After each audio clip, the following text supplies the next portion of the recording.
I am on a mission. I am on a mission to hack my classroom, your classroom, and every classroom across the globe. I am on a mission to expose as many kids to coding and computer science as I can. I feel very strongly it should be embedded in practice, but before we can truly implement it, we have to hack a few criteria of our education system. Let me begin with my story. In 2006, I started my first after-school coding club with kids. In 2006, I first coined the term co-learner because I was exploring the Scratch platform with grade 7 and 8 students. In 2006, a grade 8 student approached me and said, "I want to code a game." As we talked further, I thought he might be interested in doing something like Pac-Man or Tetris or Space Invaders. But he said, "Mr. A, I have the greatest idea ever." And I said, "Pitch it. What do you want to do?" And he said, "I want to create the pooping baby." You laugh. The pooping baby radically changed how I teach mathematics to this day, a decade later. You see, this student coded that pooping baby to translate across a Cartesian grid by changing x variables from positive to negative. This student made that pooping baby flip when it touched the perimeter of the screen. This student plotted points on a Cartesian grid because he wanted the poop missiles to appear based on the baby's location and then translate to the bottom of the screen where the player of the game had to catch said poop missiles. For every poop missile caught, a score value would increment by 1. And in 2006, I watched this child construct their own knowledge of mathematics without any explicit teaching. Now, the coding movement started long before my time. In 1981, Seymour Papert wrote Mindstorms. In it, he claimed that students should construct their own knowledge of mathematics by doing kinesthetic activities. He stated that if we want children to find the perimeter of this room, then perhaps they should walk it themselves, using their footsteps as a unit of measure. If students could tell you the solution algorithmically and then replicate it on the computer, they had not only grasped the concepts, but they had successfully applied it. 30 years ago, Seymour Papert worked with MIT and developed what we call today a block coding language called Logo. In that application, students would code a turtle to move around the screen to draw two-dimensional shapes. Today we have Mitch Resnick and his team at MIT working on Scratch. But what so many people don't realize is Scratch is over 13 years old, developed in 2003 based on the principles of passion, projects, peers, and play. And I'm standing before you today because I believe coding alone is no longer enough. In 2006, when I was watching this student work on the pooping baby, Jeanette Wing was working for Microsoft and doing research. In 2006, she wrote a very pivotal paper. In it, she defined computational thinking as critical thinking plus the power of the computer to solve problems we couldn't have prior. In 2006, Wing stated that computational thinking is no longer just a skill for computer scientists, but the society at large, because by 2020, we will have more objects connected to the internet than people. That means your fridge will send you an Instagram photo of a dirty water filter. That means your stove will Snapchat you when the oven is at temperature. And that means for the first time in human history, we will have more vehicles connected to the internet than not. Self-driving cars alone will eliminate thousands of jobs, but thousands more will be created through these new technologies. We now live in a world where people don't believe they need post-secondary education to be successful in life. We are in the era of startups, makerspace, and 3D printing. 2 years ago, internet user Michael Tiao created the first Raspberry Pi magic mirror. It's been replicated dozens of times since and improved upon, but he had an idea. and he used his computational thinking skills 2 years ago. He coded a piece of software sitting on a Raspberry Pi connected to a computer monitor to display the weather, time, and news highlights because it was mounted behind a one-way mirror. Internet user Jianu successfully connected a redstone switch in Minecraft to a physical lamp in his living room connected to Wi-Fi. He had to actually write code in Minecraft to pull this off using hexadecimal in order to dim that light. I believe all kids should have the opportunity to make, but that making doesn't necessarily require technology. I do believe what kids make should be shared with technology to a global audience for authentic feedback. Having said that, let me tell you the story about Zach Danger Brown and his mission to make potato salad and share it with the world. Zach Danger Brown took to Kickstarter because he needed to raise some money and he thought it would be fun to try. On his Kickstarter campaign, he pitched an idea and he said, I want to make potato salad. I'm going to a party. I want to impress people. I need $60 to make potato salad. If you pledge $5 to my campaign, I will say your name on camera as I record myself, thanking you while I make potato salad for the first time. Well, the internet loves these kinds of stories.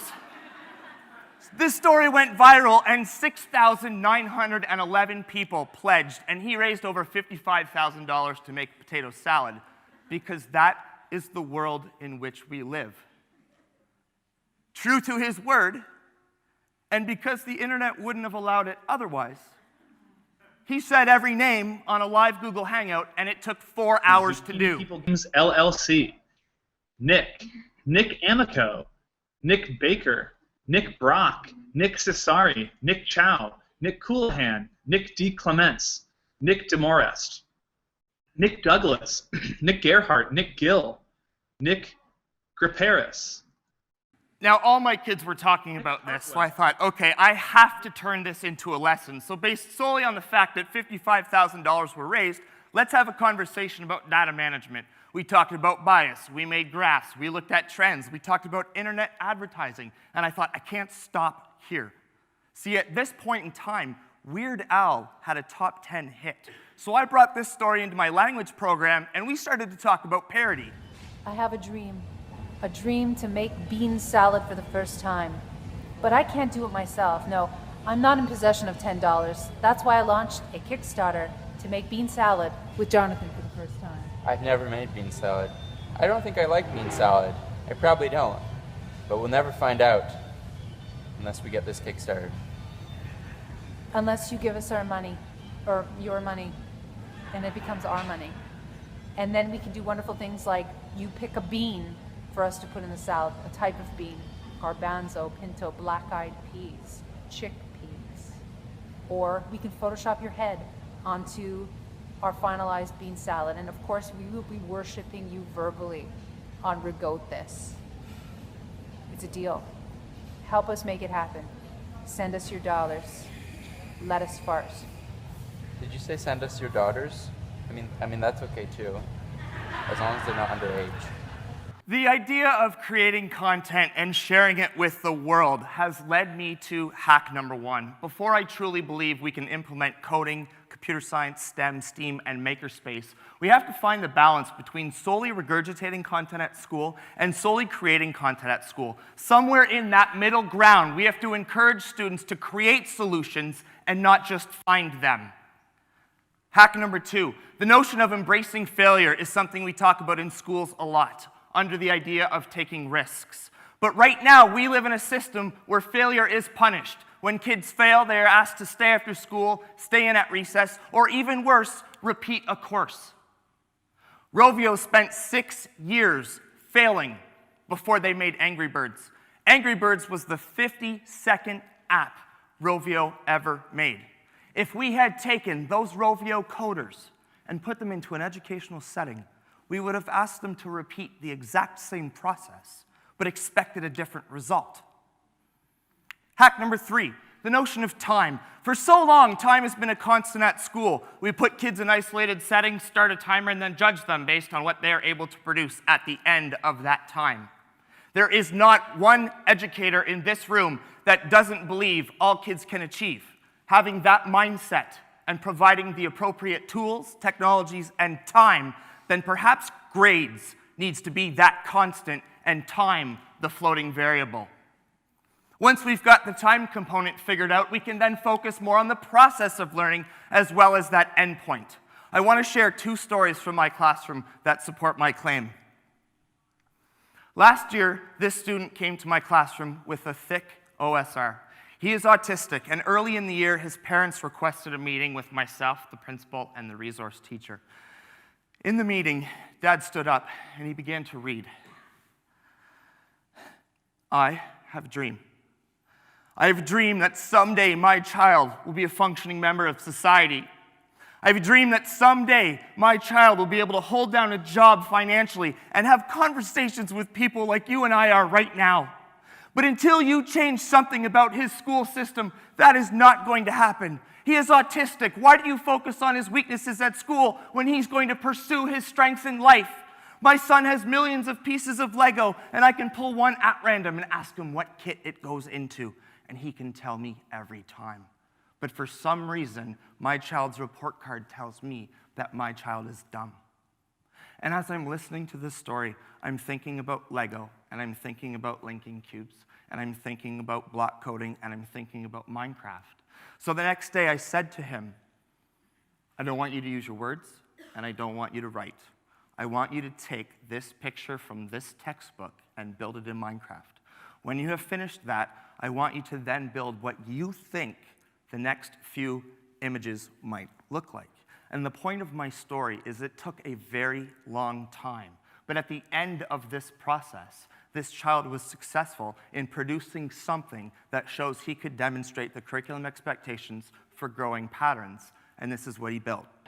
Go. Lead is much softer than silver, so this might give him the edge he needs. Okay.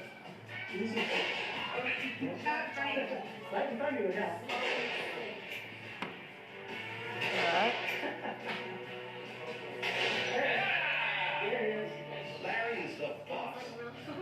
That shot was as fine as Research shows that spatial reasoning skills are an indicator of future success in schools, and this is a perfect piece of evidence demonstrating the ability of this particular student. My second story is also from a student of last year's class. Early in the year, I taught him to code in the Scratch environment, and he used it as a tool to demonstrate his own creative thought. He used it as a tool to give him a voice in other classrooms. He approached other teachers and said, "Can I code apps and games in your classrooms?" And our French teacher said, "Better yet, can you code me something I can use to teach other students?" And together they created this project in which he had recreated the original Zelda from the original Nintendo with this top-down sort of castle example. In the game, the character Link would say the directions en français, and the player of the game had to then determine either through trial and error or by knowing the direction which door to go through. If Link went through the wrong door, he would then start all over. But through this entire process, I watched this student construct his own knowledge authentically of the entire strand of grade 8 geometry. He made Link translate, he made Link flip, he made Link dilate, he made Link turn and move, and he plotted points on a Cartesian grid without any explicit teaching. The point of this story is he spent 3.5 weeks, 60 minutes a day in French class, 40 minutes a day in math class. His parents reported him working on this thing for hours at night and on weekends. And it's like the tip of the iceberg metaphor. I recorded myself playing his game, and the student product he produced is only about 15 seconds long. You will not see the countless hours he spent failing, trying again, getting immediate feedback from the computer, seeking experts, collaborating, and getting on the internet to try and research new ideas.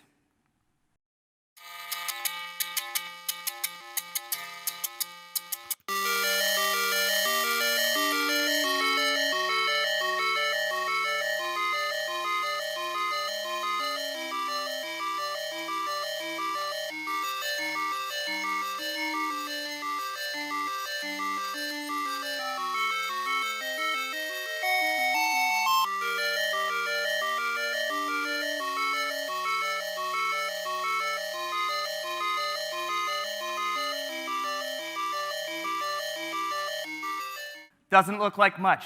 Consider the fact that he spent countless hours and was determined to pull this thing off and to have his French teacher then use it as a teaching tool. You can tell from looking at the syntax of this game, there is evidence of mathematics. He plotted points. He made link move up by making y a positive. He made link move down by making y a negative. Microsoft is investing $75 million in computer science education because for the first time, Python is more popular than French in elementary schools. The BBC is putting a microbit in every kid's hand to teach coding, STEM, and STEAM technologies. Australia is scrapping history and geography and replacing it with coding. British Columbia and Nova Scotia have recently announced that they're going to implement computer science in the near future. And what do we care about in Ontario? Data. And I'm not suggesting that that's a bad thing. Benchmarks are a good idea, but we need to open our eyes and realize if we want to improve mathematical thinking and reduce mathematical anxiety, then perhaps we should also look at computational thinking because there is a significant overlap between the two principles. Microsoft believes that every kid should be exposed to coding, not because every kid will be a professional coder, but because you don't know if you like broccoli until you try it. By 2020, there will be more things connected to the internet than people. There will be more jobs in the tech sector than qualified people to fill those positions. And I know this is scary, and I know this is overwhelming, and I know this is intimidating.